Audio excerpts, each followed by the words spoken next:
Well, it had been predicted, and now the great cicada emergence of 2024 is underway. We are talking trillions of the critters emerging from the earth. We get some in Vegas, but it's South and Midwest that will really get invaded.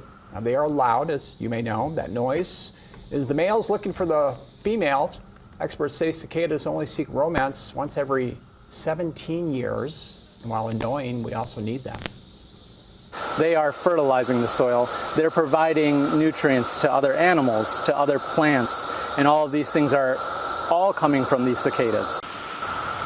This year's emergence is described as one not seen since 1803. Cicadas have produced a 101 decibel level on a noise level meter as loud as a lawnmower.